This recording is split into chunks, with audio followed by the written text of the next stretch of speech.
Saudara, kita melihat ya, kalau orang Kristen itu seringkali pergi ibadah, ya, kemudian baik itu di gereja, di persekutuan, di kebangunan rohani lah, di seminar dan lain-lain.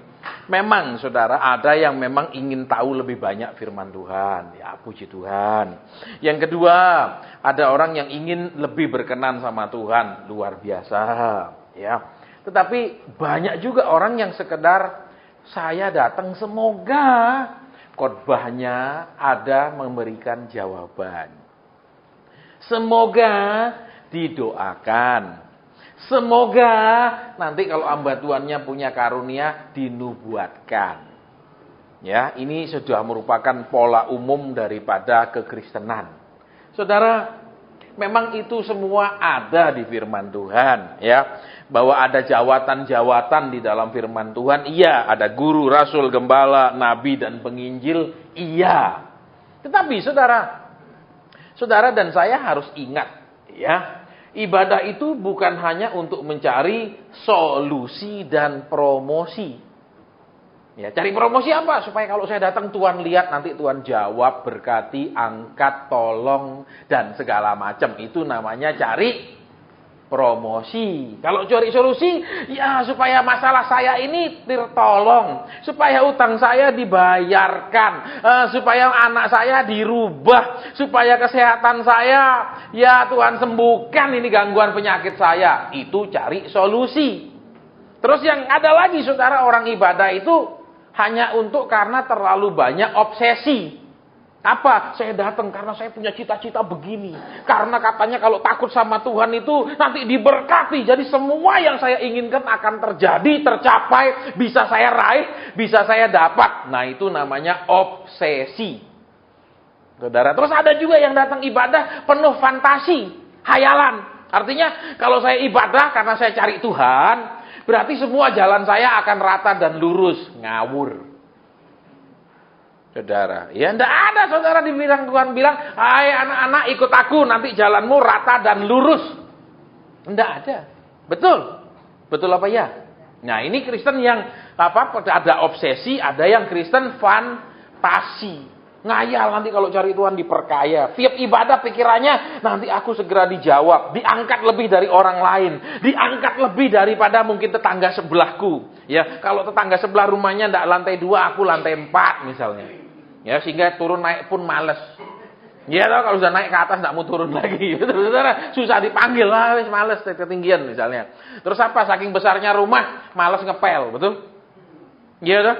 Saya sering ketemu saudara rumah besar, aduh tapi kok bau ya? Kasihan saudara. Berarti apa? Orang itu diberkati tapi tidak sanggup ngerawatnya. Betul? Maunya besar. Kasih kecil aja sudah kempro. Amin? Betul? Loh. Saya sering saudara ketemu. Kadang-kadang kan berkunjung ke rumah anak Tuhan yang gitu. Aduh.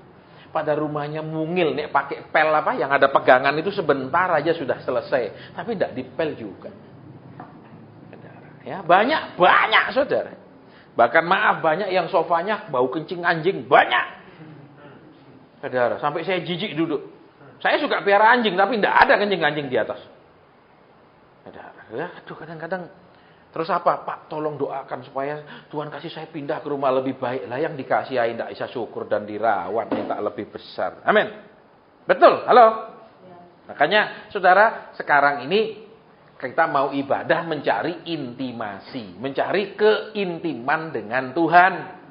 Supaya tambah dekat, tambah kenal, tambah berkenan kepada Tuhan.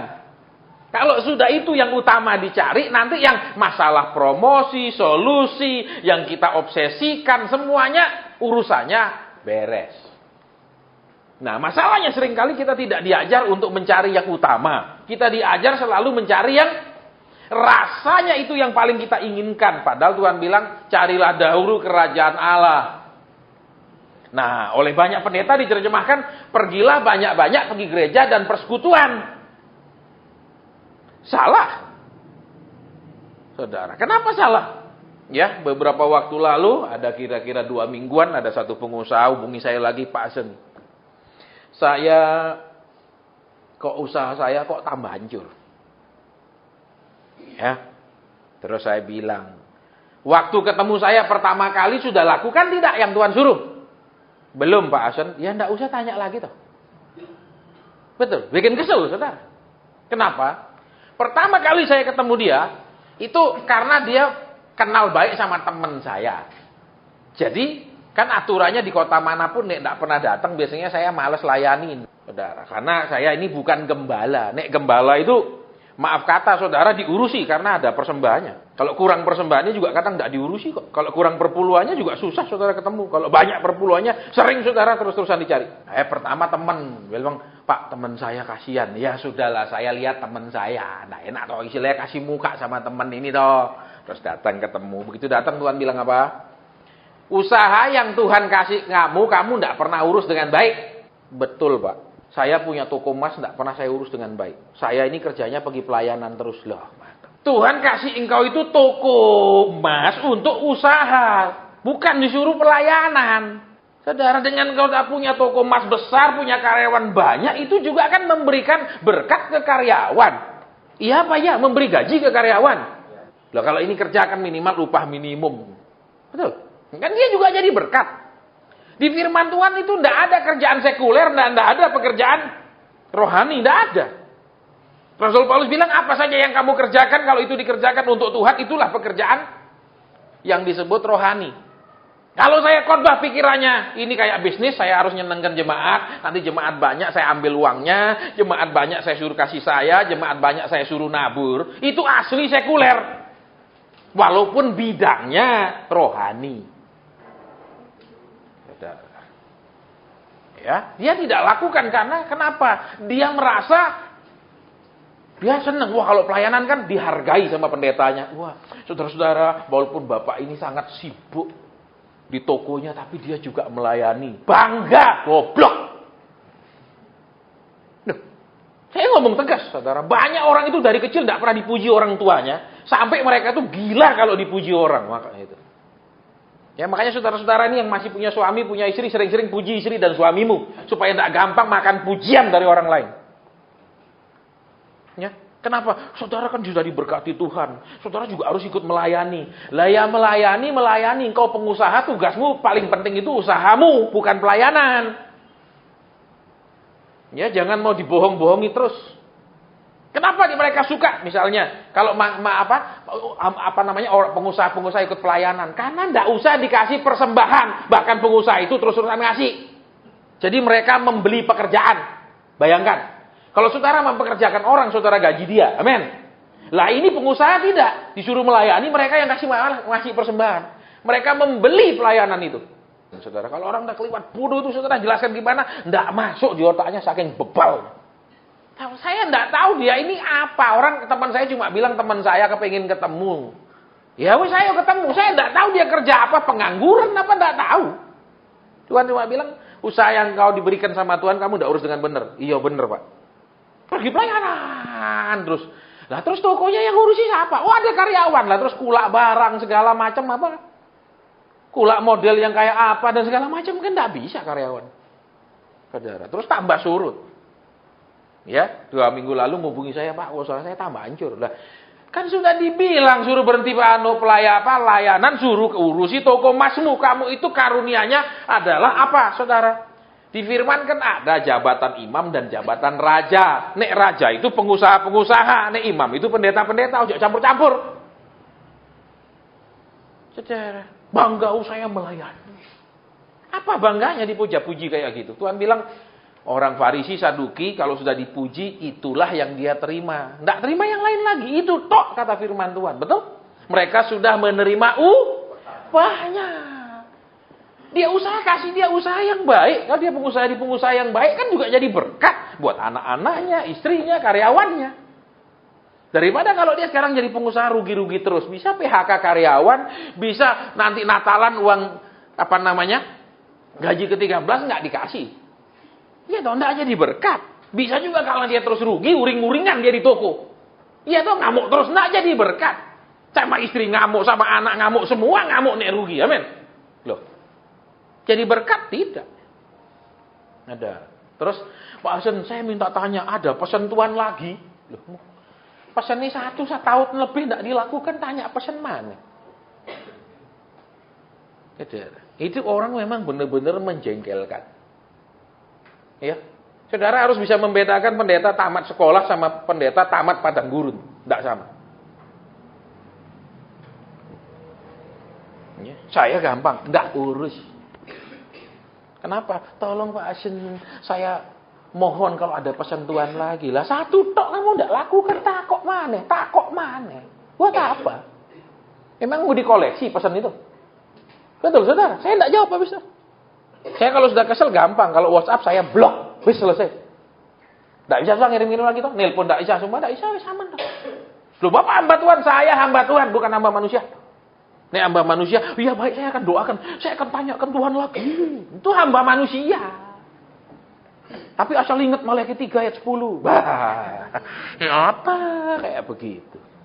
Yo, tapi orang Kristen sering seperti itu. Saudara, makanya ya, kenapa kadang-kadang kalau ibadah-ibadah pendeta-pendeta besar, pendeta punya karunia itu semua orang mau datang? Kenapa? Karena mereka berharap solusi. Iya toh? Betul apa enggak? Yang sakit dijamah langsung sembuh, betul? Terus apa lagi? Ibadah-ibadah yang berbau klinik. Saudara yang punya surat utang nanti bawa di ibadah, nanti didoakan supaya hilang. Loh, apa? Kalau surat utangnya hilang, saudara orang itu, saudara tetap pegang surat yang lain toh. Amin. Betul apa enggak? Loh, surat tagihan ke saudara hilangkan. Apa nota yang di sana hilang? Di tempat saudara minjem enggak hilang. Amin. Lah terus kalau ibadah model gitu tuh kira-kira menolong enggak? Enggak nolong, tapi semua orang datang. Dan saya mau ngomong terus terang sama saudara. Keras saya ngomong, kenapa? Karena saya lelah saudara dengar, Pak saya kok enggak dijawab. Pak saya sudah ikut ibadah pengurapan. Saya bilang berapa tahun sudah ikut? Lama sekali Pak. Terus bagaimana? Sudah tetap enggak ada jawaban Pak. Tetap sama kayak gini terus. Malah tambah buruk Pak. Katanya tambah jelek Pak. Tambah. Lah ya itu goblokmu. Kenapa saudara? Tuhan suruh saudara dan saya ini, ya, belajar berubah, belajar untuk lebih ngerti mau Tuhan, belajar ngerti jalan Tuhan. Sudah ngerti jalan Tuhan, jalan, dilakoni. Bukan, mari saudara yang punya surat utang maju ke depan, saya doakan supaya Tuhan yang lunasi. Tuhan bilang yang suruh ngutang siapa? Kok aku terus suruh lunasi? Betul? Betul. Loh saya pernah ketemu bapak yang tidak mau membayarkan utang anaknya sampai anaknya di penjara supaya kapok. Karena dia kasih bayar, keenakan terus anak ini. Sekarang bapaknya tidak mau bayar, biar dia di penjara, biar kapok. Pernah. Enak utang sana, terus Tuhan bayarkan. Gepot punya anak kayak gini. Betul? Halo? Kayaknya kalau saudara, tidak usah yang gitu-gitulah. Itu tidak masuk akal, saudara. Iya? Kenapa tidak masuk akal? Nah, karena orang berhutang harus bayar. Betul? Loh, Tuhan Yesus kan Tuhan. Waktu dia mau masuk pergi bait Allah pergi itu disuruh bayar apa? Biar bait Allah. Dia bilang, "Loh, aku Tuhan suruh bayar sembarangan kamu." Begitu? Dia bayar, bilang, "Petrus, kamu pergi mancing ikan. Di mulut pertama ikan kamu ada kedapat itu untuk bayar." Betul? Iya apa enggak? Dia pakai aturan. Nah, zaman sekarang Kristen ini suka kalau ada yang melanggar-langgar aturan, enggak pakai aturan. Betul? Saudara enggak usah sudah doa sungguh-sungguh. Enggak usah berubah kelakuan. Pokoknya masalahmu sini. Tak doa no. Beres pulang. Apanya beres? Gombal. Yo saya ngomong fair. Ada yang percaya itu benar. Berapa orang yang terjadi? Ya, kalau saya doakan 1000 orang, ada 1-2 pasti yang benar terjadi. Tapi sisanya 998 orang benar enggak? Terjadi enggak? Betul? Makanya yuk sekarang kita mau buka firman Tuhan ya. Enggak apa-apa saudara kalau diamplas-amplas firman. Betul? Loh. Barang diamplas itu supaya tambah halus. Betul? Coba saudara punya meja makan kayunya enggak dipasrah, enggak diamplas. Terus saudara taruh tangan di situ, enak enggak rasanya? Enggak enak. Amin. Apalagi kalau kayunya pakai kayu kelapa. Amin. Enggak dihalusi, itu bisa tembus-tembus, nusuk-nusuk kemana-mana. Amin. Nah, supaya karakter kita halus, ndak nusuk Tuhan, ndak nusuk istri, ndak nusuk suami, ndak nusuk pegawai, ndak nusuk orang lain, ayo dipasrah. Ya, sekarang kita mau buka kebenaran firman Tuhan, buka dalam kitab Yeremia pasal 15, ya, ayat 1 dan 2, ya. Gampang toh, Yeremia pasal 15 ayat 1 dan 2. Sudah ketemu? Nah, kayak dari di sini ya. Tuhan berfirman kepadaku, sekalipun Musa dan Samuel berdiri di hadapanku, hatiku tidak akan berbalik kepada bangsa ini. Usirlah mereka dari hadapanku, biarlah mereka pergi. Ayat kedua, apabila mereka bertanya kepadamu, kemanakah kami harus pergi? Maka jawablah mereka, beginilah firman Tuhan, yang ke maut, mautlah. Yang ke pedang, ke pedanglah. Yang ke kelaparan, ke kelaparanlah. Dan yang ke tawanan, ke tawananlah. Saudara, perhatikan di sini. Ya. Tuhan bilang sekalipun Musa dan Samuel. Kenapa? Di kasus ini, saudara, Tuhan bicara tentang Musa dan Samuel. Nah, orang Kristen kan senang kalau ada pendeta yang mendoakan. Amin. Siapa yang tidak senang didoakan pendeta? Siapa yang kalau bilangnya, misalnya sedang saudara-saudara yang letih lesu, berbeban berat, punya masalah, angkat tangan didoakan. Siapa yang tidak mau? Sekarang saya tanya, kalau ada hamba Tuhan bilang, saudara-saudara yang punya utang, punya keinginan besar, sekarang angkat tanganmu, Tuhan akan jawab, akan didoakan. Pasti semua angkat. Amin. Iya apa iya? Nah, sekarang perhatikan di sini ya. Dikatakan, sekalikan Musa dan Samuel berdiri di hadapanku. Sekalipun kedua orang yang jadi hamba Tuhan ini, kedua orang yang luar biasa ini, ya, berdiri di hadapan Tuhan untuk memohonkan kemurahan Tuhan, belas kasihan Tuhan, petunjuk Tuhan bagi umat Tuhan. Tuhan bilang, ya, usir mereka. Berarti apa? Ada saatnya saudara dan saya ini tidak bisa pakai model-model pendoa syafaat atau pendeta-pendeta pendoa. Perhatikan di sini. Kenapa? Karena banyak ayat yang mirip dengan ini. Ada juga sekalipun Ayub. Ada ayatnya mirip bunyi seperti ini yang suka baca Alkitab. Juga Tuhan bilang ndak urusan. Saudara, ya. Nah, jadi di sini kita perhatikan apa? Ya. Tuhan bilang pergi sudah, jangan dekat-dekat aku. Nah, maksudnya apa, saudara? Di kasus ini adalah Musa dan Samuel. Apa hubungannya, saudara? Ya. Tuhan terus ketika Tuhan bilang apa? Yang sudah ditentukan kepada kelaparan, pergi laparlah, ke maut, yang ke pedang. Alias apa? Semua yang buruk yang akan terjadi, itu pasti terjadi. Kenapa bisa ada saatnya Tuhan itu membiarkan? Ada saatnya Tuhan tidak menghalangi. Ada saatnya Tuhan itu seperti tidak peduli akan segala macam hal yang buruk yang akan terjadi kepada umatnya. Ya. Jadi ini yang saya perlu sampaikan sama saudara supaya saudara dan saya ini jangan percaya hal yang aneh-aneh. Ya. Karena ini saya rekam, saya tidak bisa buka dengan terus terang semuanya. Tapi yang saya akan bahas adalah yang bisa saya bagi kepada saudara. Jadi Musa adalah orang yang membawa orang Israel keluar dari Mesir, betul? Terus di jalan, Tuhan pelihara mereka. Betul? Nggak di jalan dibilang, ya sudah kamu belajar makan pasir. Nanti lama-lama juga bisa. Nggak. Nah, selama perjalanan Tuhan kasih mereka mana. Betul? Nah, terus lihat.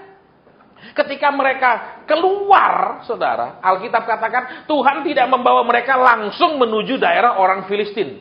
Tetapi Tuhan ajak mereka belok. Kenapa Tuhan ajak belok? Supaya tidak nyesel keluar. Itu kata firman, nanti coba buka di kitab Keluaran.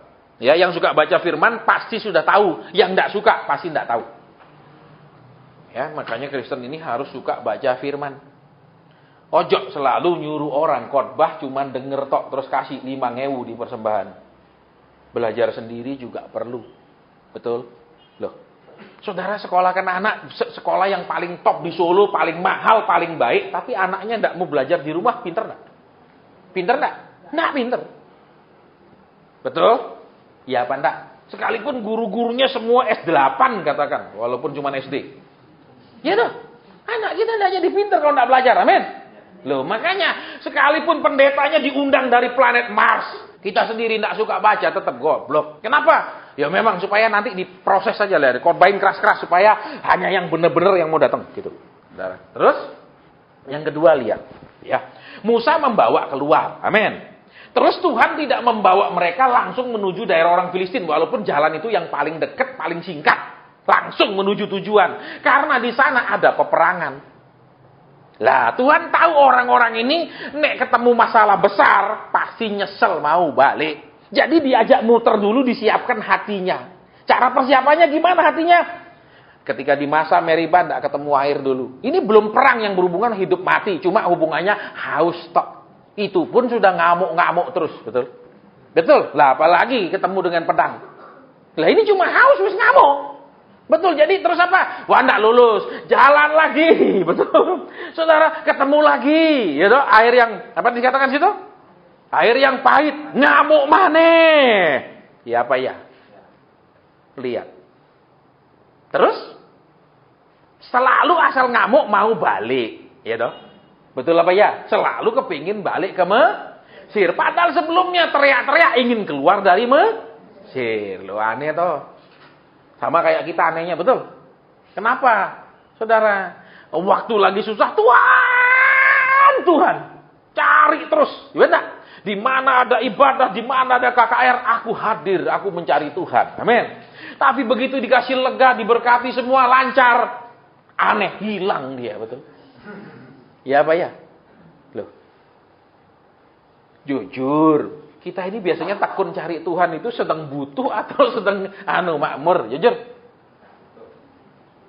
Ada yang enggak jawab. Malu saya, Pak. Nek jujur malu. Betul Bapak? Ya, Tuhan tahulah hati saya. Misalnya kan gitu. Baik. Terus apa, Saudara? Di padang gurun itu coba lihat ya. Sekalipun Tuhan membawa mereka keluar, Tuhan mau mendidik mereka rohaninya, sifatnya, maka diturunkanlah firman Tuhan. Diturunkanlah di situ apa? Dikatakan firman Tuhan. Iya toh? 10 hukum Tuhan kan turunnya di padang gurun tuh, bukan di sudah masuk Yerusalem terus Tuhan tulisin di gunung batu. Enggak toh. Di padang gurun. Nah, jadi Saudara, orang Kristen itu seringkali perlu dibawa ke padang gurun supaya mau mendengar firman Tuhan. Halo. Kenapa Tuhan tidak berfirman aja di Mesir? Halo. Kenapa di padang gurun banyak sekali firman yang turun? Ayo. Tidak pernah mikir toh? Yang saya pikirkan masalah saya tok, Pak. Saya baca tapi tidak masuk. Pikiran saya cuma mana jawaban Tuhan ini, mana ayat yang menjawab. Itulah Saudara. Baik, kita lanjutkan. Ya. Terus sesudah mereka itu apa dikatakan? Keluar Tuhan tetap pelihara, tapi Tuhan ajak mereka jalan yang muter dulu sedikit untuk mempersiapkan mereka. Supaya apa?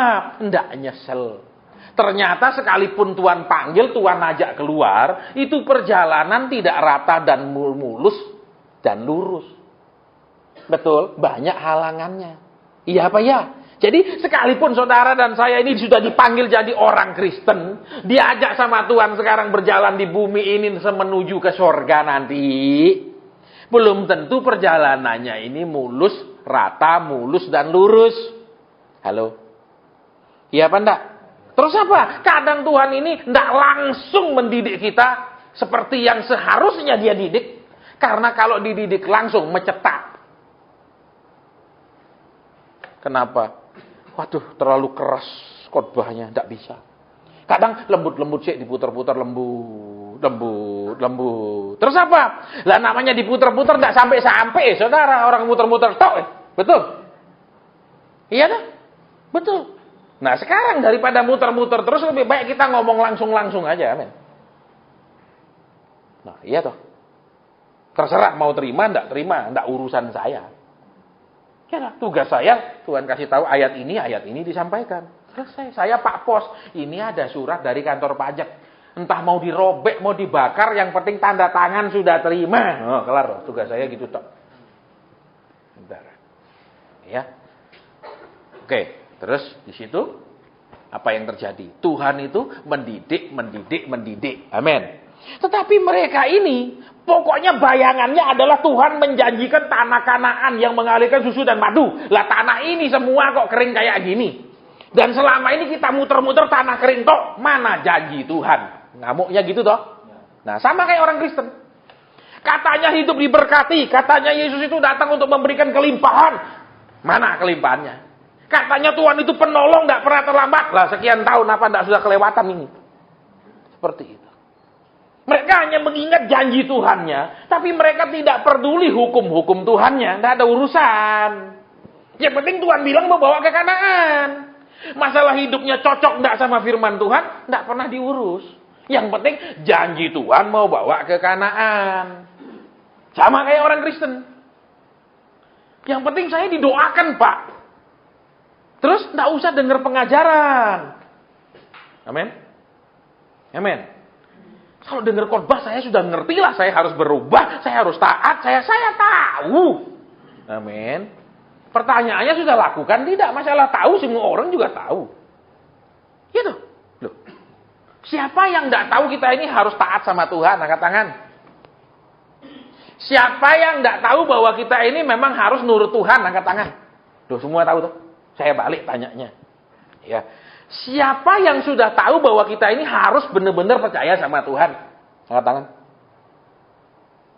Loh, bingung. Saya ulang lagi mungkin begini. Siapa yang tahu bahwa kita benar-benar harus mempercayai Tuhan? Siapa? Semua. Lo sudah tahu tuh. Tapi sudah benar-benar percaya enggak? Seringkali. Sik ta Tuhan nek suruh gitu rasanya kok enggak cocok ya. Ya Saudara, rasanya kok enggak sesuai ya. Rasanya kok enggak sesuai perhitungan saya ya. Kayak gitu Saudara. Iya kan? Nah, jadi kembali ke ayat ini coba Saudara lihat ya. Sesudah itu apa yang terjadi? Lihat. Mereka tetap kan, ini kok kami dibawa ke sini? Katanya kami mau dibawa ke Kanaan. Ini kok di sini sama yang kami lihat cuman padang gurun kering ini saja. Betul kata mereka waktu ngamuk? Lah, mereka enggak nanya, kok kami ini terus-terusan di sini enggak bisa maju sampai ke tempat yang Tuhan janji. Mereka enggak pernah nanya. Yang mereka ngamuk cuman katanya Tuhan janjinya gitu, faktanya begini. Terus ngamuk. Kristen sama.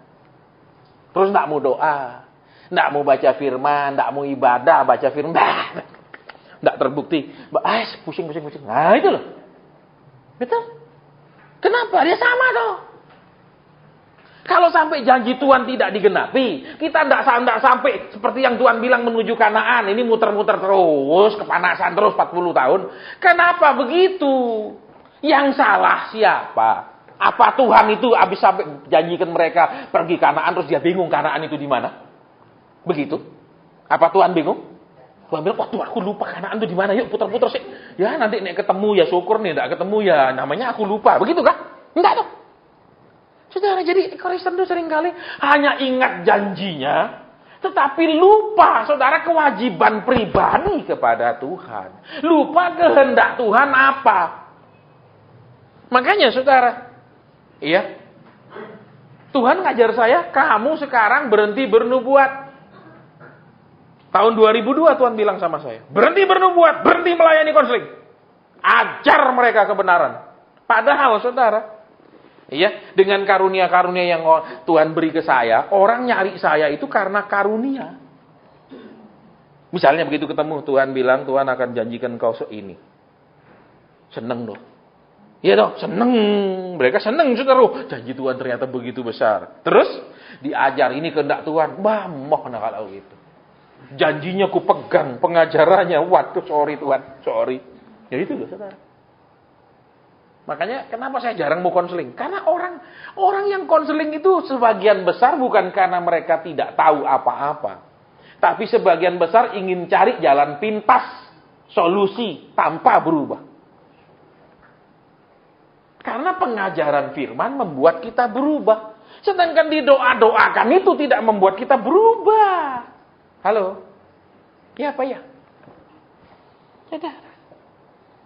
Perhatikan di sini. Dan yang aneh, ya kan? Setiap kali mereka memaksa Musa untuk berdoa, doa itu dijawab, tapi kemudian mereka dihukum. Aneh loh.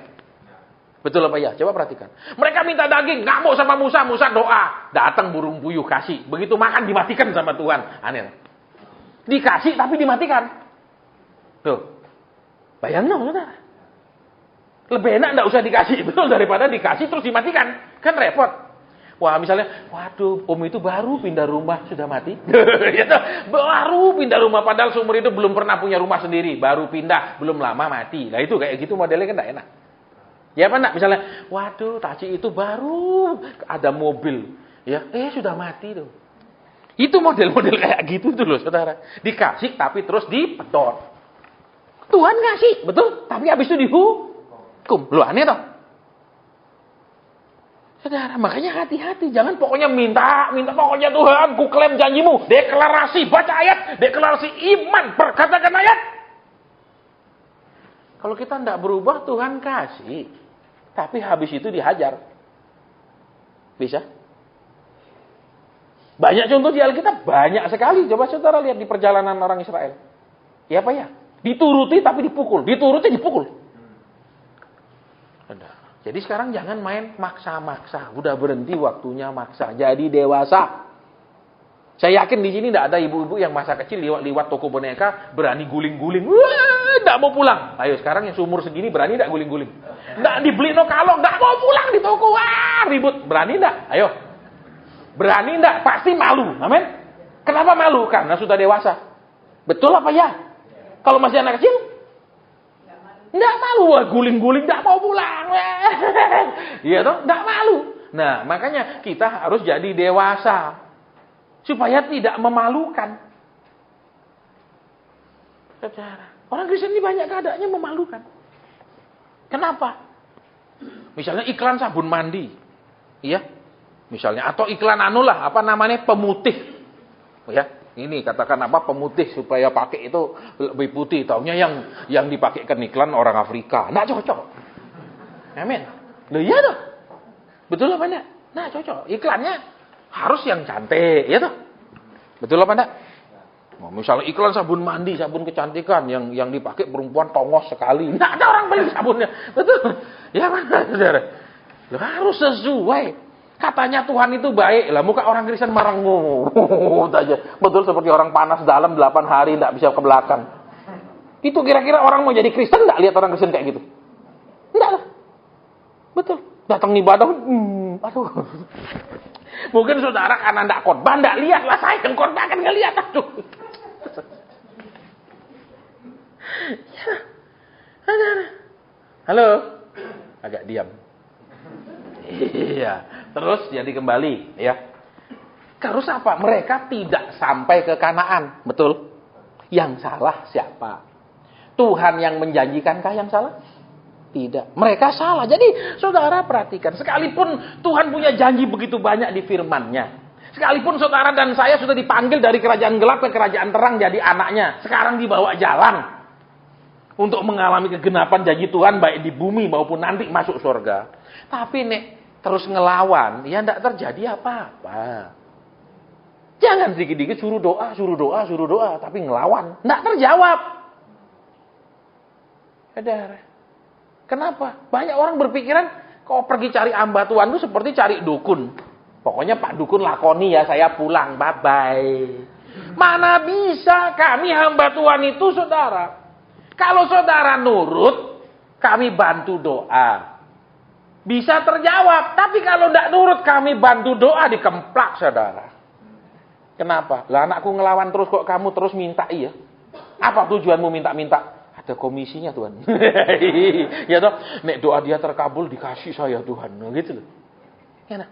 Banyak anak Tuhan ini bisa nyogok hamba Tuhan dan merasa hamba Tuhan butuh disogok. Terus kalau sudah bisa nyogok hamba Tuhan merasa Tuhan butuh sogokan. Ngawur. Nah, lihat kebenaran di sini. Terus yang kedua, Samuel. Saya nggak bahas panjang. Samuel adalah nabi yang aneh. Kenapa? Samuel disuruh juga sama dengan Musa menuruti permintaan orang Israel. Yang justru permintaan itu bikin Tuhan marah tapi juga dituruti. Kan mereka ingin punya raja. Betul tahu ceritanya? Terus Tuhan bilang, Samuel marah toh? Kenapa? Karena konsepnya dulu Tuhanlah raja. Mereka itu adalah bangsa imam. Saudara, dari awal Tuhan itu menetapkan mereka itu bangsa imam, bukan bangsa yang ada kerajaannya. Salah. Saudara, tapi mereka bilang kami harus sama seperti bangsa-bangsa lain. Mereka ini bangsa yang dipilih yang berbeda di mata Tuhan, tapi mereka ingin harus sama dengan yang lain. Tuh, itu loh. Banyak saudara dan saya kan ingin sama dengan dunia toh. Jujur aja. Ayo. Tuhan, dia mobilnya baru. Aku juga harus baru. Masalah hatiku tetap lama, enggak masalah. Amin. Loh, iya. kelakuanku tetap manusia lama, ya sudah jangan diingat Tuhan. Yang penting aku harus sama, dunia diberkati, aku juga harus lebih diberkati, ya toh. Dunia kaya, aku juga harus lebih kaya karena aku anakmu. Udah gitu toh. Masalah kelakuan anak bikin malu orang tua enggak masalah. Terus Samuel kan sudah nolak. Karena dia tahu itu enggak benar lah. Tapi Tuhan bilang apa? Turutilah permintaan mereka. Loh, aneh tuh Tuhan ngomongnya, turuti mereka.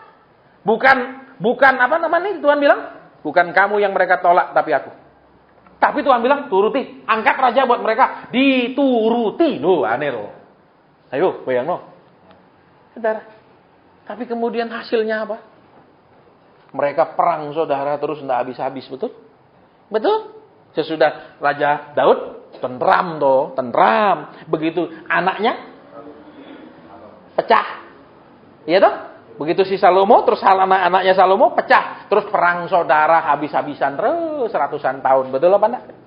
Iya dah. Lihat saudara, yang kedua. Samuel. Samuel itu ketika dipaksa terus, dia nolak. Tapi Tuhan bilang, turuti saja. Saya sering saudara ngalami. Ketika orang maksa terus, ya saya bilang, sudah kerjakan. Tapi nada saya lain, kerjakan sudah kalau. Tapi sudah urusanmu. Kenapa? Kadang Kristen ini tidak bisa dibilangi maunya Tuhan apa. Dia ngotot kita harus setuju dia punya mau. Terus mencarikan peneguhan dari Tuhan. Contoh di persekutuan kita di cabang lain. Datang tiba-tiba Tuhan ngomong, jangan pindah kerja loh. Tuhan bilang jangan pindah kerja. Saya nggak tahu dia pindah. Taunya bulan lalu, sudah lama dia tidak pernah datang lagi ke persekutuan kita. Bulan lalu dia muncul, Pak Hasan tolong doakan, saya belum dapat kerjaan baru. Loh, saya ingat, kan dulu bilang nggak boleh pindah. Saya berhenti Pak Hasan, saya keluar. Terus, sampai sekarang belum dapat kerja. Suruh doakan, mau? Enggak, doa sendiri. Kan Tuhan sudah bilang, nggak boleh keluar dulu. Ya tuh, jangan pindah, jangan keluar, tetap di sana dulu. Enggak, pokoknya aku mau berhenti. Berhenti, dia takut toh. Nanti kalau datang persekutuan lagi, saya tahu dia berhenti, kan saya tegur. Jadi tidak datang. Sudah lama kepepet, tidak dapat pekerjaan, tabungan sudah habis, baru muncul lagi minta didoakan, enakmu. Kan Tuhan sudah bilang tidak boleh berhenti, tunggu, nekat berhenti. Ya, terus tidak dapat kerjaan sekian lama, semua habis, terus tolong Pak Ajen doakan supaya dapat kerja. Sampai saya, loh, kan dulu dibilang tidak boleh berhenti, tidak boleh pindah. Saya berhenti waktu itu Pak Ajen. Oh bagus. Saudara perhatikan. Ya. Samuel disuruh turuti mereka. Itu di kota lain. Ada lagi di kota lain, saudara. Ya. Tuhan tegur. Terus apa? Tidak mau datang. Tidak pernah mau datang 1 tahun lebih. Tiba-tiba datang lagi. Datang dia di belakang. Saya bilang. Saya diam. Terus begitu habis ibadah selesai maju. Pak tolong doakan. Mata saya kena kista. Jadi di bola mata ini tumbuh daging. Baru datang lagi. Terus di kota lain lagi. Ini contoh satu-satu, satu kota lah, satu-satu contoh lah. Contohnya banyak. Ya, ini kota yang berbeda lagi. Ya, ini waktu itu Tuhan bilang apa? Kamu nih, Tuhan bilang apa? Tidak boleh pacaran. Kamu harus berdiam, bergaul dengan Tuhan, dekat sama Tuhan dulu. Nanti Tuhan kasih kamu ketemu laki-laki itu. Tapi oleh dia punya apa? Ya, oleh dia punya mamanya punya saudara itu semua. Ayo umurmu. Suruh banting harga sudahlah, gitu loh. Ayo, wuslah, biar payu daripada gantung terus turunin harganya murah-murah. Pacaran saudara. Karena sudah dibilang suruh tunggu. Ya. Kan enggak mau nih pacaran, enggak pernah berani datang lagi, nanti ketahuan. Jadi kalau ketemu hamba Tuhan pekah kan ketahuan. Kamu enggak tahu. Jadi enggak pernah muncul sampai setahun. Tiba-tiba muncul lagi 2 bulan lalu. Nah, saya udah diam. Ini pasti kalau muncul saya tahu udah lama enggak muncul. Muncul itu pasti membawa beban sekali. Ya, itu sak gerobak dia pasti sudah dibawa. Ya. Nah, terus selesai ibadah Pak Ajen, saya masalah besar sama pacar saya. Lah kan sudah dibilang dari dulu. Tuhan bilang apa? Tunggu. Tapi kamu bandel. Iya Pak Ajen, aduh bertengkar terus Pak Ajen, kacau kerjaan saya. Lah kan udah dibilang suruh tunggu. Ya dah. Saudara, enggak mau. Kenapa? Karena dikoyok terus oleh tante-tantenya. Kamu sudah umur berapa? Ayolah. Wis istilahnya wis lah banding harga lah, enggak apa-apa pokok payu. Loh, enggak bisa gitu tuh. Enak aja. Ya saudara. Itu kan ngawur, betul? Jadi kalau ada orang tua di sini anaknya belum nikah paksa-paksa, hati-hati, bertobat. Ya, anakmu itu anaknya Tuhan, ojo suruh dia banting harga, goblok. Harga masih bagus suruh banting, ngawur. Ingat sekarang, kalau sekarang musim hujan ini payungnya durung laku, musim hujan depan insya Allah. Amin. Jangan banting harga. Halo, musim hujan juga akan tiba lagi. Amin. Loh, kok diam begini enggak amin? Sudah. Ini kisah nyata. Terus kemarin dia yang kan bobok dia terus kemarin datang juga di PD kita, Pak Hasan sudah putus Pak Hasan. Ya sudah toh. Selama kamu pacaran sama dia gimana kerjaanmu? Bener Pak Hasan, enggak ada yang berhasil kerjaan saya. Nah, ya toh. Kenapa? Kalau kamu terus jalan sama dia, Tuhan buat berhasil, kamu nekat pasti nikah sama dia. Sekarang semua usahamu ditutup. Ayo, sekarang mau apa? Iya Pak Hasan. Susah sekarang ini. Nah ya sudah toh. Ini kisah nyata, saudara. Baru minggu lalu. Terus saya bilang sama dia punya mama, Tante, ojo paksa ya, ingat. Ojo paksa anakmu terus koyok-koyok dia terus suruh nikah ya. Dia itu anaknya Tuhan, bukan cuma anakmu. Memang keluar dari kandunganmu, tapi itu anaknya Tuhan. Bersikap benar, jangan ayo wis nih, ayo. Enak aja, itu kan mama enggak bertanggung jawab, betul? Alasannya wis pegel ngurusi anak wis segini, wis kasih dia kawin biar diurus suaminya.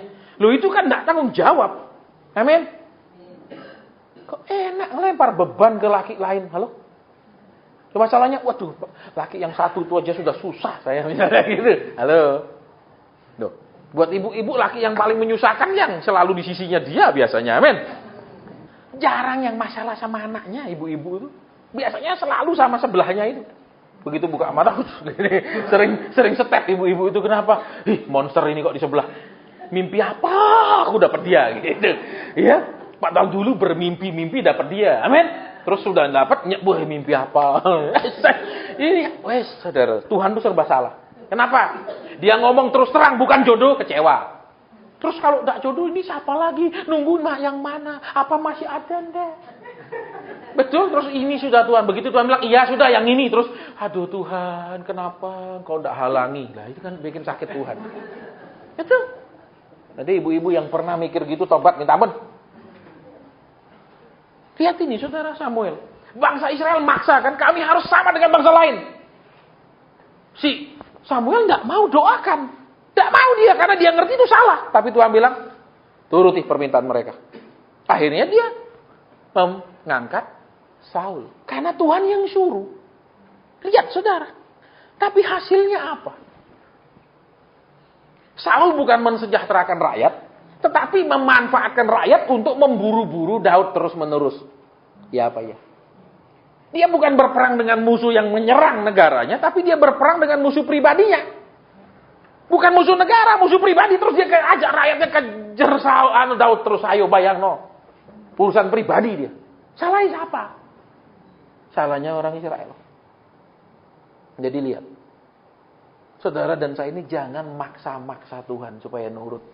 Jangan paksa Tuhan supaya segera jawab. Jangan paksa Tuhan setujui maumu, rencanamu, dan lain-lainmu. Sekalipun kalau engkau paksa terus dengan mengatakan, saya beriman. Nanti akibatnya tidak bisa, tidak sanggup, nanggung. Itu cerita Alkitab.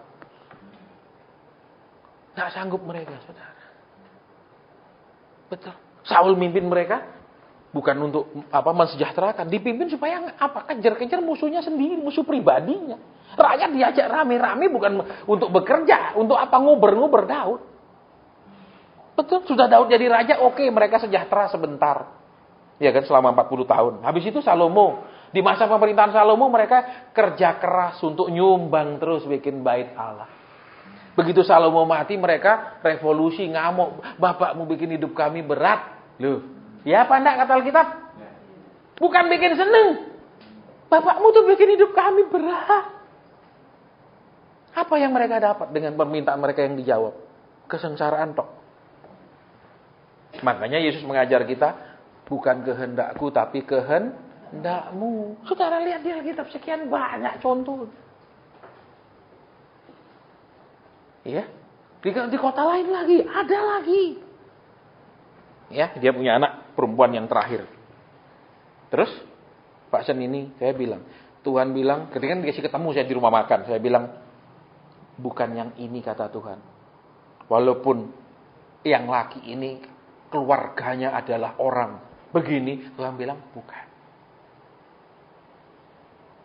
Oh iya sudah Pak Sen. Terus tunggu, bukan nunggu, pacaran lagi. Pedot lagi. Ya, terus apa lagi? Deket lagi. Tanya lagi Pak Asen ini. Kan sudah dibilang tunggu. Bukan pilih-pilih. Memang saudara, kalau saudara punya anak cantik itu, Presiden Jokowi juga bilang, harta kekayaan bangsa ini bisa menjadi malapetaka. Betul? Dia pernah ngomong gitu.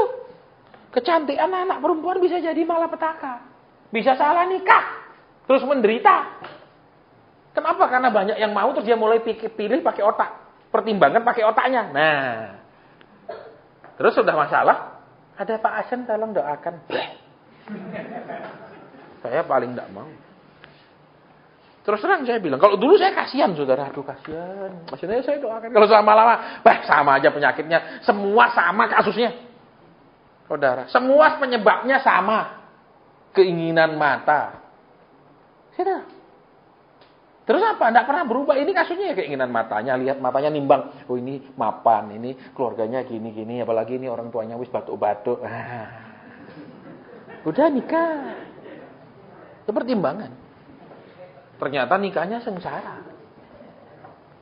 Terus pacaran-pacaran. Terus terakhir. Saya bilang maaf bukan. Terus. Nanti jodoh anakmu itu adalah seorang pria yang memang sangat mapan, mobil-mobilnya pun build up. Ketemu memang. Tapi saya dapat bukan yang model mukanya kayak gini yang Tuhan bilang. Tapi Pak Asen mobilnya build up semua.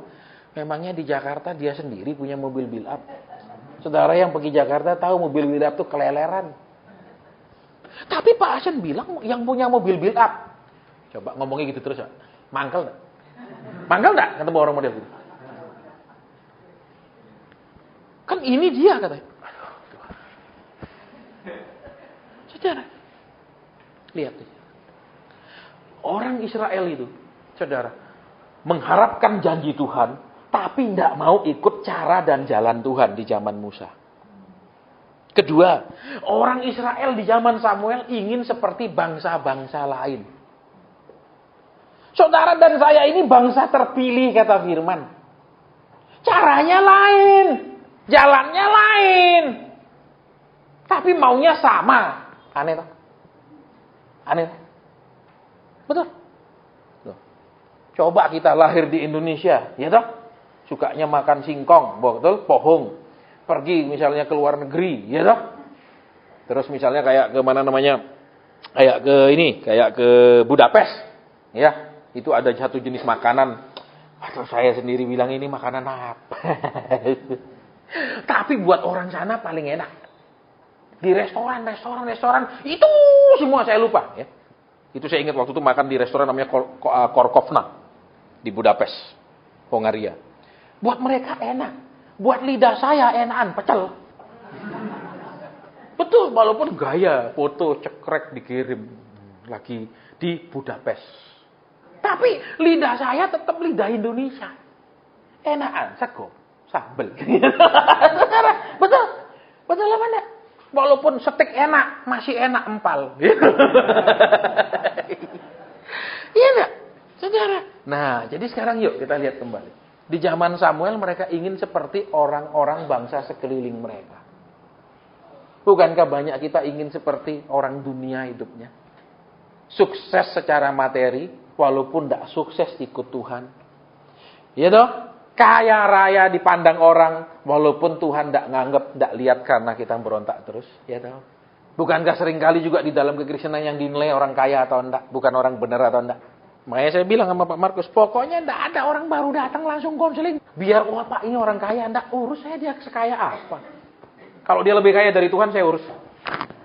Gitu aja. Loh, iya dong, karena saya hambanya Tuhan nih. Bos saya maha kaya, kalau bos saya kalah kaya, saya baru urus dia. Kalau dia kalah kaya sama bos saya, enggak usah minta diurus. Pak kok kaku gini, persekutuan kita enggak jadi berkembang. Saya enggak disuruh Tuhan membuat persekutuan ini jadi besar, enggak urusan. Saya disuruh ngajar yang hadir, titik. Berapa yang hadir itu yang diajar. Bukan fokusnya supaya lebih banyak yang hadir, enggak ada urusan. Saya enggak pernah tanya. Pak Markus ini enggak pernah saya tanya. Kok sudah broadcast enggak? Ingatkan orang hadir? Enggak, tanya dia. Enggak pernah. Saya enggak pernah urus. Kenapa? Tugas saya cuma berapa yang hadir itu yang diajar. Saya enggak buka les-lesan tambah banyak hadir baik. Enggak. Saudara. Ya, walaupun misalnya nanti kalau persekutuan itu jadi sangat besar kan akan lebih banyak orang hadir karena lebih bangga. Kenapa? Persekutuan kita sampai jalan semua ditutup. Misalnya bangga. Nah, kalau kecil gini kan enggak punya kebanggaan kalau hadir. Kecil gini kok. Kalau besar baru persekutuan saya di Solo paling besar. Nah, karena besar nanti lebih mudah menarik orang lagi ikut karena memberikan mereka gengsi kalau datang, naikkan gengsinya. Nah, kita enggak urus hal-hal seperti itu. Jadi kembali di sini Tuhan bilang apa? Tuhan bilang usir mereka. Terus yang cilaka ya. Yang ke maut lah, yang ke pedang lah, yang kelaparan lah, yang jadi tawanan. Semua yang buruk di depan itu menimpa mereka. Bayangkan saudara, mereka sudah dibawa keluar dari Mesir, tapi tidak pernah masuk Kanaan. Saudara dan saya sudah jadi anaknya Tuhan, tapi mungkin sampai saat ini belum benar-benar menikmati bagaimana sebenarnya jadi anak Tuhan. Sudah terima janji, sudah terima nubuat, sudah tiap tahun pendetanya mendeklarasikan ini tahun anu lah, tapi tidak ngalami. Periksa hidup kita. Kalau terus-terusan tidak ngalami, terus-terusan muter-muter, ayo diperiksa. Jangan cuma ingat janjinya, tapi juga dengarkan dan lakukan hukum-hukumnya. Lihat, waktu mereka berontak, mereka bilang, kami mau pulang. Padahal itu tiang awan, tiang api masih mimpin mereka. Kami tidak mau, kami mau pergi, kami mau jalan sendiri. Nah, makanya kalau ibadah pengajaran itu jarang mau hadir. Tapi kalau ibadah terobosan keuangan, muncul. Iya toh? Ibadah percepatan, muncul. Betul? Ibadah apa lagi? Pengurapan kekayaan, datang. Saudara, tidak akan terjadi, saudara. Betul? Tuhan bilang Tuhan bisa membawa mereka. Bahkan Alkitab catat. Ya, dari Mesir pergi ke Kanaan itu cuman sekitar tidak sampai 2 minggu tuh. Kalau perjalanan normal mereka. Kenapa bisa 40 tahun? Karakter mereka tidak berhasil dibentuk. Karakter mereka tetap karakter lama. Keluar tapi tidak pernah bisa masuk. Lihat saudara, dipanggil sama Tuhan, tapi tidak pernah benar-benar hidup dalam kehendak Tuhan sepenuhnya, hidup dalam pemeliharaan Tuhan sepenuhnya, hidup dalam berkat Tuhan sepenuhnya. Terus enaknya Pak doakan. Banyak umat Tuhan senang kami hamba Tuhan lebih baik jadi peramal daripada menjadi pengajar. Sini saudara. Saya melihat ada rumah besar. Haleluya. Saya melihat mobil baru. Terima kasih. Itu ramal. Saudara, yang benar ayo ikut pengajaran. Jangan cuma ingat janji Tuhan dalam hidup kita. Janji itu tidak akan Tuhan genapi kalau syaratnya tidak terpenuhi. Ada tulisan di bawahnya SKB, syarat ketentuan berlaku. Saudara, jelas Alkitab bilang, betul? Jadi jangan kita maunya, yang edah lah. Pak, saya ini punya masalah besar, saya tidak mau dengar khotbah lama-lama, saya cuma mau didoakan, Pak. Maaf, kita tidak bisa. Saya ngomong terus terang sama saudara, kita tidak bisa. Kenapa? Karena kalau orang tidak mau mendengarkan firman Tuhan, tidak mau mendengarkan hukum-hukum Tuhan, doanya di mata Tuhan tuh Tuhan jijik. Dengar doanya pun dia jijik. Ono ayate ono. Jadi kalau apa khotbah ngajar, negur terus suruh berubah terus. Pak, saya ini tidak perlu dirubah. Nasib saya ini loh yang perlu dirubah, Pak. Ekonomi saya ini wis lah sudah anak Tuhan saya. Kristen itu banyak gitu, saudara. Ya, makanya saya seperti ada Pak Asen. Nanti kalau hari kan Pak Asen siangnya kosong kan? Ya kosong. Terus kami mau undang khotbah boleh tapi tidak ada konseling. Kenapa? Kami ini pengajar, disuruh ngajar. Nah, tapi masalahnya orang Kristen adalah mereka kalau sakit langsung ke dokter tanya apa obatnya. Mereka tidak pernah tanya kenapa saya sakit. Kok sampai saya kena sakit itu, Dok? Tidak ada. Selalu, loh ini kolesterol, obatnya apa, Dok? Dia tidak pernah tanya kenapa saya kolesterol. Betul? Tidak. Sama. Kalau punya masalah, tidak tanya kenapa saya punya masalah, selalu apa solusinya Pak, tolong doakan. Apa petunjuk jalan keluar, tolong doakan. Itu tak dia mau. Saudara. Iya, dan saat-saat ini tidak bisa seperti itu, saudara. Kenapa? Tuhan bilang ada saatnya, dia lihat. Yang kau maut-mautlah. Betul, cilaka loh saudara. Kalau Tuhan bilang kayak gini, yang kau maut sana, Tuhan tidak halangi. Kita mengalami musibah, kecelakaan, dan dia bilang, sudah, jadikan semua itu terjadi. Coba bayangkan. Kenapa? Seperti tadi. Di zaman Musa. Hanya mengingat janjinya bahwa akan masuk Kanaan. Tapi hukum Tuhan diturunkan, tidak ada yang perhatikan. Ngelawan terus. Tidak masuk. Terus yang kedua, kami harus sama dengan orang dunia. Kami harus kaya, sukses. Karena kalau kami tidak sukses, biar kami hidup benar, kami tidak dilihat. Kami tidak dihargai. Kami harus kaya supaya dihormati, biar hidup kami kacau. Kan penyakit yang begitu, saudara. Ya. Kembali ke sini. Kembali. Tuhan bilang usir mereka dari hadapan kau. Loh, mereka ini saudara. Mereka ini datang ke Tuhan doh, dari hadapan Tuhan doh, mereka datang doh, bukan Tuhan yang datangi doh. Betul, terus Tuhan bilang usir mereka, suruh pergi sana, jauh-jauh. Bayangkan saudara, kalau kita datang terus Tuhan bilang suruh pergi saja, aku tidak senang mereka datang kepada. Akan ada waktunya saudara, ketika orang Kristen ini dibegitukan oleh Tuhan. Kenapa? Karena mereka itu bukan menuhankan Kristus, tapi mereka memperbudak Kristus. Yesus kau sanggup sembuhkan. Loh, Tuhan bilang aku mau tidak menyembuhkan. Tak kau sanggup sembuhkan. Loh, aku sanggup, kata Tuhan. Tapi aku mau sembuhkan tak? Kan gitu. Betul tidak? Kau sanggup bikin kaya, bikin Tuhan kirim. Ya Tuhan bilang yang aku kaya. Terus kamu mau atur aku, keliru nak. Orang kaya yang ngatur. Amin. Loh iya apa enggak? Makanya Kristen ini banyak enggak normal kejiwaannya. Dia mau ngatur orang maha kaya. Nah mana bisa? Ya dong. Tuhan maha kaya. Amin. Dia yang ngatur. Betul? Iya apa enggak? Kok kita ini yang kiri butuh, kok kita yang ngatur? Bingung saudara. Tuhan tuh sering bingung. Mungkin panggil malaikat semua. Malaikat ini orang-orang normal enggak sih? Ditanya ya. Malaikat bilang, maaf Tuhan, kami tidak berani ngomong. Kalau kami jujur memang tidak normal. Tapi kan anakmu semua itu. Betul. Mau ngatur. Terus apa lagi Tuhan? Engkau sanggup merubah nasibku. Tuhan bilang, nah aku mau rubah nasibmu kalau aku sudah persiapkan. Ya tahu. Ketika Tuhan merubah nasib Daud yang cuma mengembalakan berapa ekor kambing domba, menjadi raja paling sukses dalam sejarah bangsa Israel, dia kasih Daud pakai persiapan dulu. Betul? Betul apa ya? Kalau kita tidak usah pakai persiapan. Langsung Pak doakan aja, sirami minyak saya Pak. Ini Pak.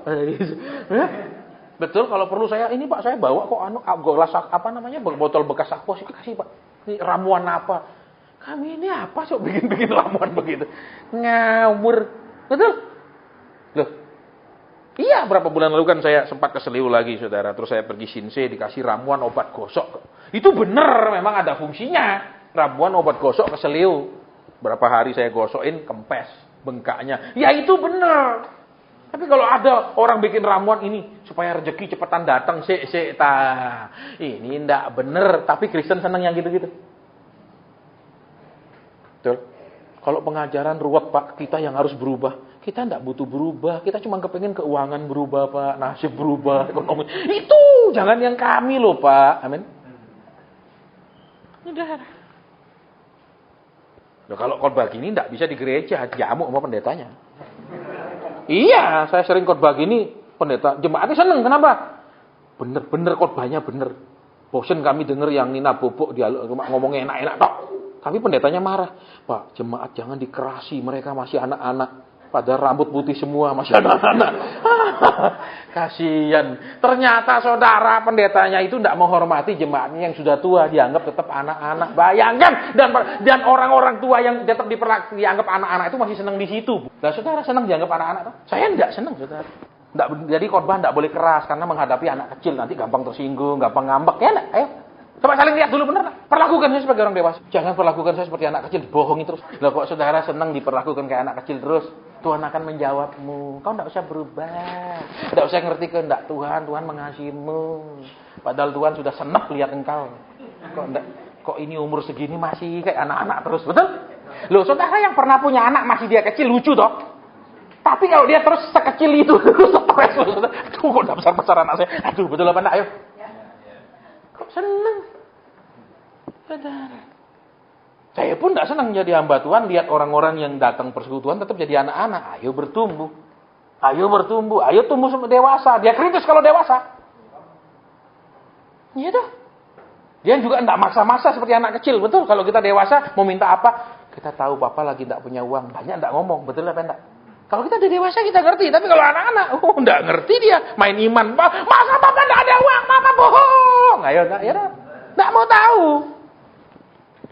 Ya dah. Nah, Kristen anak-anak juga gitu. Saya mau gini. Kenapa Tuhan? Kenapa tidak boleh? Ya dah. Susah saudara hadapi Kristen anak-anak. Saya sering digitukan orang. Kenapa tidak boleh Pak Hasan? Ya Tuhan bilang tidak boleh. Kan sudah berkali-kali saya kasihkan. Mau kerja batu bara. Pak, saya mau kerja batu bara di Murah. Doa. Tuhan bilang tidak boleh. Ya sudah, kalau uangmu dewe kerjakan sana. Kerja hampir setahun lebih. Ya, setahun lebih. Tidak sampai 2 tahun. Bangkrut. Pak habis. Ya bagus tak. Saya jawab gitu. Ya bagus. Ya kan. Tiap ketemu istrinya ingetin. Iya benar. Pak Hasan waktu itu bilang ya bantah. Sudah Ci. Diem. Tidak kembali uangnya. Nah, gitu kan. Ngomel terus percuma. Betul. Loh, makanya salahnya dulu, makanya ibu-ibu yang masih punya anak gadis yang belum nikah, kayak kasih ajaran anak gadismu. Waktu pacaran itu jangan kok suruh anak gadismu diem terus makan rayuan yang laki. Anak gadismu harus banyak ngomong. Kenapa? Tes dulu kalau nikah mau denger enggak nanti. Ini kan kebalik, begitu pacaran yang laki melancarkan jurus-jurus maut rayuan, yang perempuan merah, ini yang menunduk. Ya toh itu ya. Waktu dulu kan gitu. Betul. Senang dong. Karena terbiasa dia yang ngomong. Begitu nikah kau ngomong dia ndak anggap, karena dari awal sudah dia terus yang ngomong, goblok. Makanya ajar anak gadismu kalau pacaran kamu ngomong terus nih, ngomong terus. Kalau dia ndak dengar jangan mau dia. Ya jangan, karena mama dulu terjebak sama papamu ya gitu. Kasih tahu. Betul. Jangan malah syukur anak perempuanku sama nasibnya. Jangan. Kok seneng saudara. Amin. Masih berbeda. Betul? Oke. Sudah jam berapa ini? Jam 8. Ya. Oke. Jadi lihat. Ketika kita tidak mau dengar. Ketika kita maksa Tuhan. Ketika kita cuma ingat janji Tuhan. Nuntut janji Tuhan. Tapi hidup kita tidak sesuai kehendak Tuhan. Tuhan usir kita. Dan Tuhan bukan hanya usir. Segala malapetaka terjadi.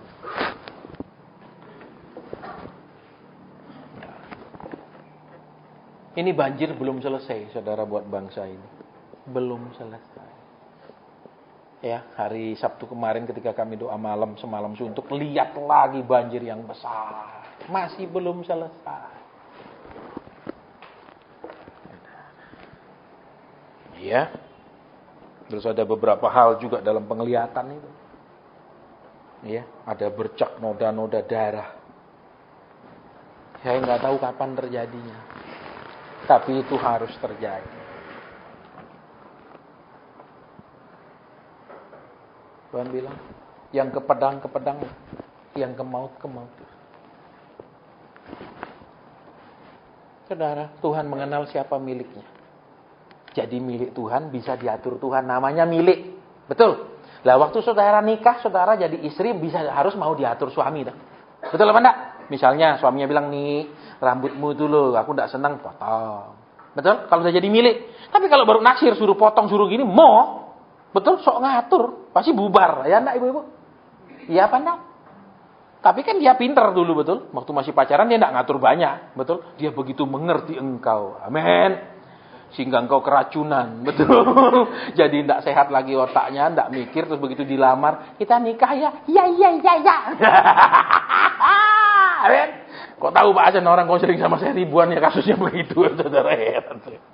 Tapi tetap aja perempuan itu bodoh, betul. Ada 1000 yang tertipu, 1000 yang ngelihat tidak pernah belajar juga, ketipu juga lagi. Makanya saya sering bilang, perempuan itu lebih bodoh dari laki. Perempuan itu sudah nikah baru pinter. Kalau laki, beda. Saudara. Kenapa? Sudah nikah, dia bodoh. Kalau lah perempuan, sudah nikah baru pinter. Kalau dulu belum nikah, tidak ngerti laki ini kayak apa, brengseknya, jeleknya. Udah nikah baru dia pinter. Ternyata dia gini. Semakin pinter dia melihat. Betul? Terus apa lagi? Kasih tahu anaknya. Nih, kamu jangan sama laki model gitu. Mama tahu. Loh kok mama dulu nikah sama papa? Ya dulu mama enggak tahu. Betul? Lihat, sudah tambah. Sudah nikah baru pinter. Nek laki sudah nikah malah bodoh. Kenapa? Nek dulu nek masih pacaran bisa ngerayu. Amin. Bisa nyeneng no hati. Nek sudah nikah lupa semua dia. Ayo ngaku. Coba tanya istri-istri yang ada sini. Bukankah ketika suamimu habis nikah dia jadi bodoh, enggak tahu caranya nyeneng no hatimu lagi, enggak tahu caranya bikin engkau seneng? Ayo jujur. Agak diam. Banyak yang gini. Yang sakno Pak. Jangan diingatkan Pak. Luka di atas luka. Lu saya pun ditegur istri saya. Benar dia ngomong. Yang kamu dulu punya pacar banyak toh. Terus? Kamu pintar ngerayu toh? Iya. Saya ngaku iya. Lo orang punya pacar banyak biar punya banyak uang. Nggak bisa loh saudara. Perempuan tuh nggak cuma tertarik sama uang. Tapi kata-kata manis. Tahu? Saya dulu jodokannya wajah Arjuna, bibir pujangga, hati Durjana. Udah pacaran buang. Pokok bantah-bantah buang. Saya nggak suka dibantah. Terus kalau sekarang kok nggak bisa ngomong manis-manis sama aku? Waduh. Bener, laki nek sudah nikah goblok. Ayo, coba yang datang sama suaminya. Dulu kamu pinter sekali lo nyeneng aku. Betul. Waduh dulu itu. Betul? Ya apa enggak? Ngomongnya halus. Amin. Pinter narik hati. Amin. Sekarang narik ke jurang hatinya. Ada ibu yang datang sama suaminya enggak berani lihat suaminya. Aku memandang lurus ke depan. Biarlah Tuhan yang berbicara kepadanya.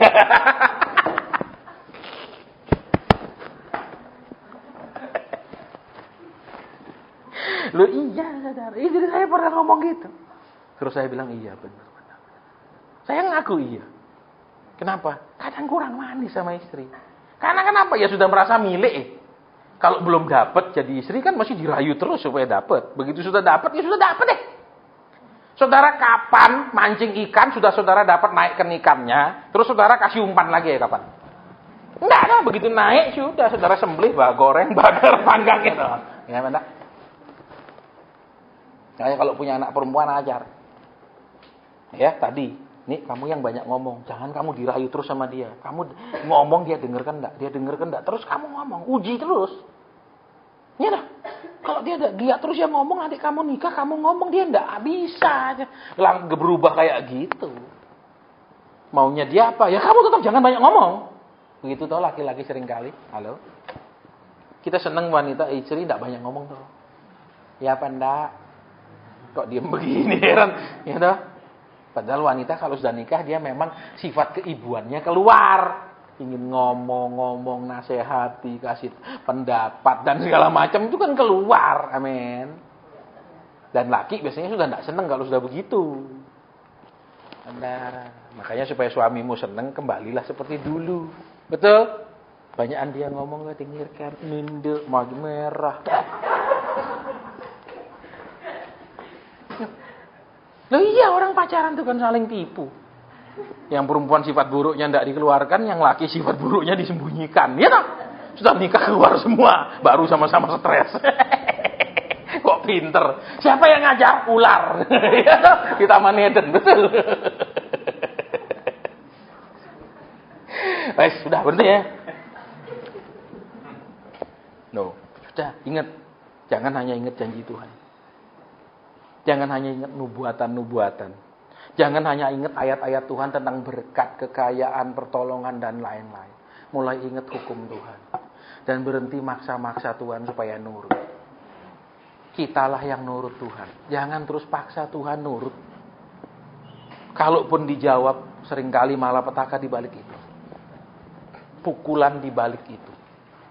Ya, kita mau berdoa. Kalau ada pesan Tuhan saya sampaikan. Kalau tidak ada makanan ringan di belakang. Bapak, mungkin ada pesanmu di tengah-tengah kami. Mungkin ada nasihatmu di tengah-tengah kami. Terima kasih. Terima kasih. Terima kasih.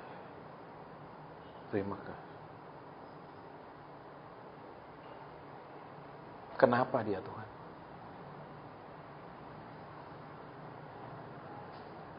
Keseliukah di bagian pahanya?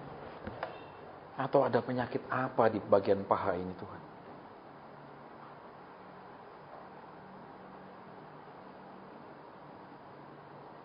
Baik, kalau hamba tidak boleh tahu lebih detail, hambanya akan sampaikan.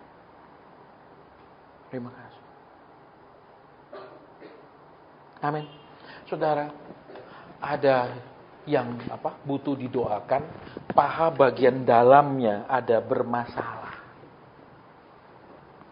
Ya, bukan ini kan paha dalam, ini paha luar. Ya, ini depan, ini belakang. Nah, ini yang bagian dalam. Saya enggak tahu, Tuhan hanya bilang ya kamu doakan, enggak usah tahu. Saya tanya, Tuhan sakit apa di situ? Apa ada benjolan, apa ototnya ketarik? Pokoknya Tuhan bilang kamu doakan. Ya sudah Tuhan, nek enggak boleh tahu, ya sudah didoakan. Gitu. Ya. Kenapa? Ya Tuhan juga bilang tugasmu mendoakan, sudah enggak usah tanya detail-detail. Ya wis gitu loh. Nah, sekarang saya mau tanya, siapa di sini memang ada keluhan di paha bagian dalamnya? Enggak tahu keluhan apa, pokoknya ada keluhan. Atau keluarganya di rumah memang punya masalah di situ. Kalau ada, tolong angkat tangan. Kalau tidak ada, kita selesai. Tidak ada. Dan pokoknya kalau sudah tidak ada loh ya. Jangan pas turun sana, saya. Itu berkali-kali saya ketemu sebelum turun tangga itu pengakuannya di situ. Itu kayak ruang pengakuan dosa di dekat tangga itu. Ya, begitu saya mau jalan, saya. Kenapa cuma sakit atau enggak ngaku? Malu, Pak. Saya tidak tahu, saudara, di paha bagian dalam sini ada masalah apa? Ada benjol kah? Ada apa? Seperti alergi, gatal. Atau saya nggak tahu. Tuhan hanya suruh doa. Jadi tidak ada kan? Ada. Oke, sekarang berdiri di tempat. Tidak pernah cerita ini. Ya, saya mau tanya istrinya tahu enggak? Tidak tahu juga. Istrinya pun tidak tahu. Kok tahu Pak Asen? Ya Tuhan bilang tadi. Doakan yang ada masalah di pahanya bagian dalam. Sakit apa Tuhan? Tuhan bilang enggak usah tahu, kamu cuma doakan. Ya sudah. Kadang kan saya tanya supaya saya nunjuk loh kayak gini loh sakitnya gitu. Tuhan bilang enggak usah, yang penting kamu doakan. Nah, tugas saya mendoakan.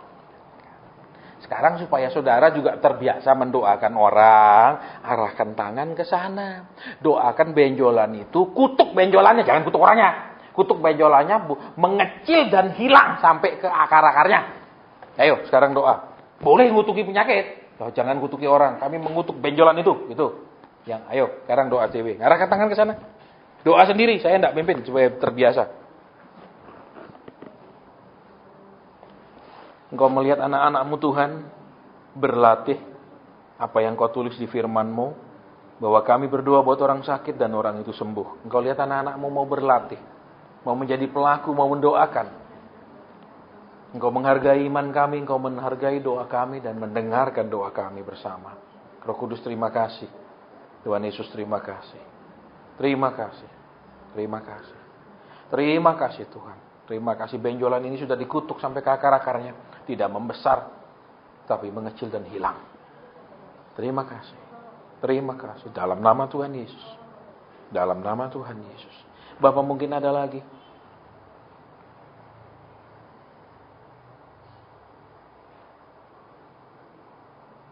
Amin. Saudara, ada orang yang dari sini ke sini sakit. Bukan di sini, tapi dari sini ke sini sakitnya. Mana orangnya? Panjang sakitnya. Ya, dari sini terus jalan. Tolong angkat tangan. Berdiri di tempat sekarang. Hanya yang sakit bagian itu. Kalau yang sakit lain enggak loh ya. Iya, jadi tolong hanya sakit di bagian sini terus panjang ke bawah ini. Ada daerah sini ini yang kita doa. Pak, saya sakit kaki. Tuhan belum suruh. Ya, jangan koyok-koyok Tuhan. Loh, tapi kan juga sakit sini. Kenapa yang sini toh? Ya itu namanya maksa kayak yang tadi. Ya, ayo sekarang kita doa. Bapa di surga, ini anak-anakmu yang kau kasih tahu tadi, kau kasih lihat tadi tangannya ada sakit.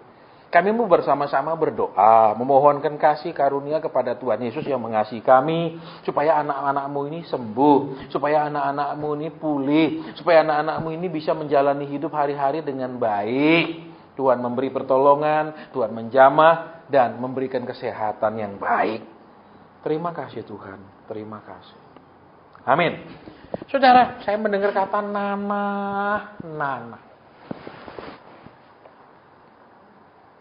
Saya mendengar kata nanah.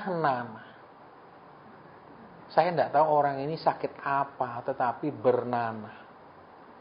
Sekarang saya mau tanya, tidak ada saya lihat datang dengan apa telinga bernanah, apa tidak ada. Ini sehat kabeh, tapi Tuhan suruh doakan nanah. Pertanyaan saya, siapakah memang adakah di sini yang kadang ada gangguan keluar nanah? Saya nggak tahu di mana. Apa ada luka yang sampai hari ini masih bernanah? Saya nggak tahu. Ya, atau keluargamu di rumah memang punya penyakit yang terus ada nanahnya itu. Siapa orangnya? Kenapa? Di telinga kanan. Iya, belakang telinga tapi. Baik. Saudara perhatikan ya.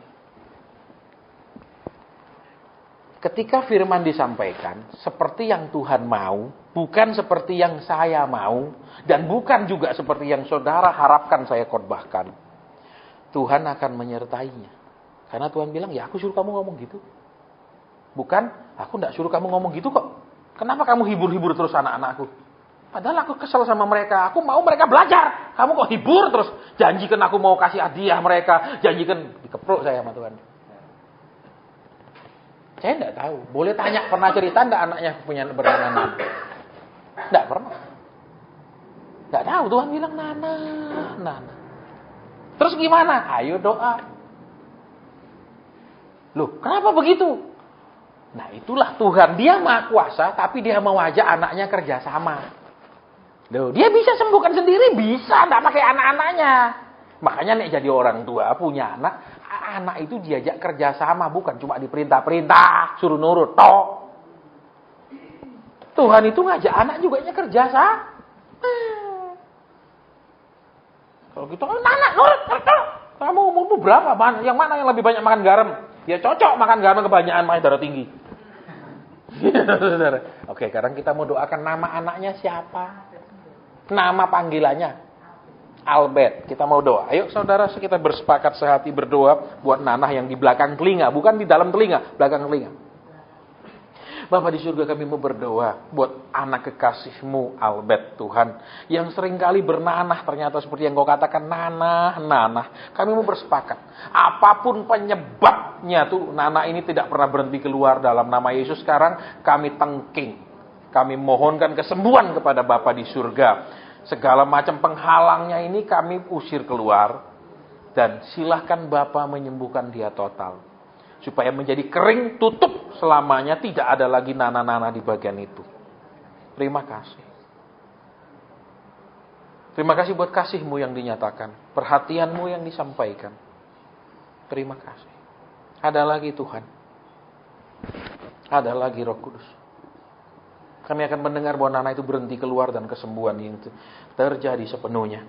Karena Tuhan membuat segala-galanya jadi baik. Terima kasih. Terima kasih Tuhan. Ada lagi Tuhan. Ada lagi Bapa.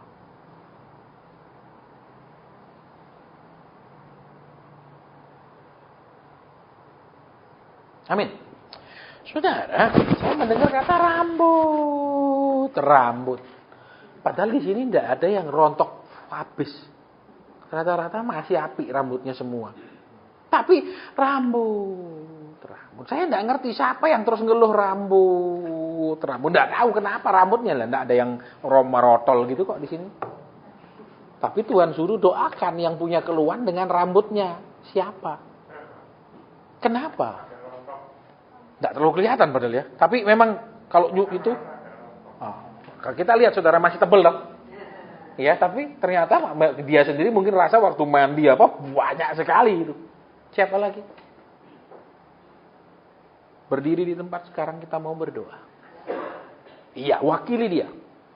Saudara, saya pernah ketika melayani di sebuah perusahaan pabrik kosmetik. Pemiliknya tiba-tiba bilang, Pak Asen, saya tanya, kenapa Bu? Kenapa? Padahal masih tebel. Ini Pak Asen, terus-terusan semakin jarang. Jadi tebel jarang. Jadi kalau, saya kan tidak pernah perhatiin, saudara. Oke, kita doa. Saya layani lagi, dia bilang, Pak Asen ini tumbuh lagi semua loh. Bukan karena kita mendoakan loh ya, bukan. Karena Tuhan mau ngurusi rambutnya. Jadi jangan saudara cari pendeta yang diurapi dan tetek bengek, itu ndak ada. Yang ada kalau Tuhan mau jadi, nek Tuhan ndak bisa. Saya mau sampaikan sama saudara. Jangan percaya yang namanya orang diurapi terus dia bisa sakarap-karap dia doakan orang jadi, ndak ada. Saya ndak percaya. Ya, sekarang ayo taruh tangan di rambut. Yang punya problem rambut, yang mewakili anaknya taruh tangan di dada. Kita mau berdoa. Bapak, ada beberapa anakmu memang yang hadir, hambamu melihat mereka masih rambutnya baik, subur, tidak botak, tapi mereka sudah mengalami kerontokan luar biasa. Kami mau berdoa, kalau dulu engkau sembuhkan satu ibu itu, sampai dia tumbuh lagi subur, kau juga sanggup melakukan yang sama buat anak-anakmu yang ada ini. Kami juga berdoa, Tuhan, buat ibu yang hadir, yang berdoa buat anaknya juga yang mengalami gangguan di rambut. Kami berdoa, Tuhan, kemurahan Tuhan membuat rambut ini subur kembali. Karena engkau sendiri mengatakan bahwa helai rambut kami engkau yang hitung. Kau tahu berapa yang sudah rontok habis ya Tuhan. Kiranya engkau mengembalikan rambut yang subur. Terima kasih. Terima kasih. Ada lagi Tuhan. Sebelum ibadah kami tutup.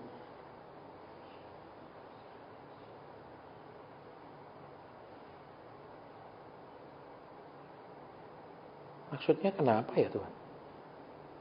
Amin. Baik, ini yang saudara, saya tidak lihat datang dengan mata merah. Satu pun tidak ada. Ya, dari tadi pun saya korban tidak ngelihat. Tidak ada. Tapi ternyata Tuhan suruh doakan mata yang perih. Tapi dari tadi saya kan terus kalau korban ngeliatin. Saya tidak lihat satu pun datang dengan ciri-ciri mata yang perih lagi tutup beginilah merah. Tapi Tuhan suruh doakan mata yang sering sekali perih. Siapa orangnya yang matanya sering sekali merasakan perih? Berdiri di tempat. Ya, kan tidak kelihatan saudara. Ya, ciri punya. Tidak ada, mereka normal semua. Saya di khotbah pun mereka lihat saudara. Mata mereka tidak ada merah-merah gitu. Semua normal. Tapi Tuhan bilang doakan anakku yang matanya sering sekali perih.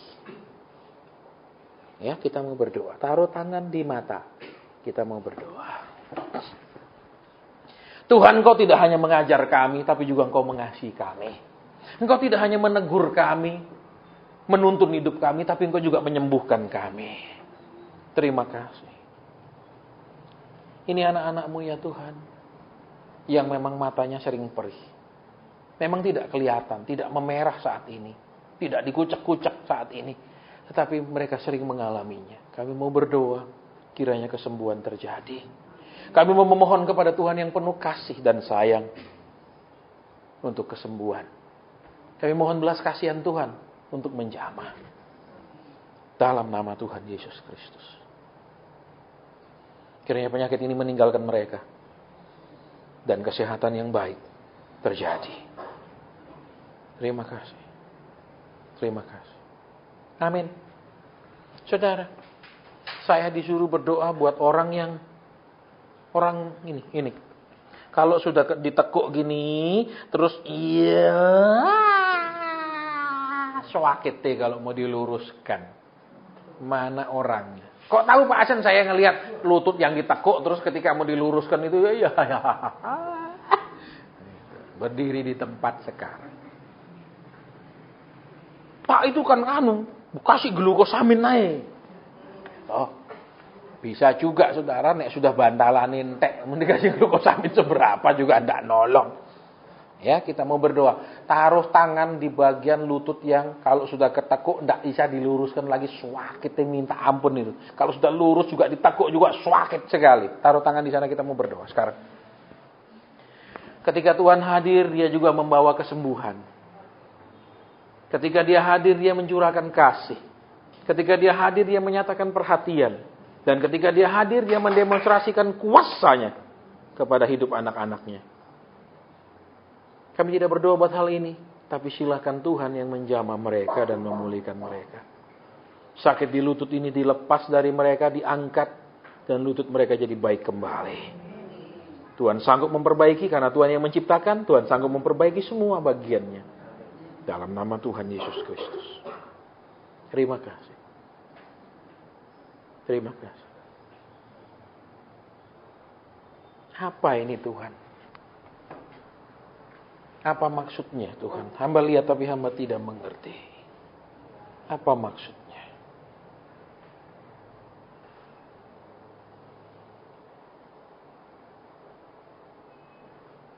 Maksudnya gimana Tuhan?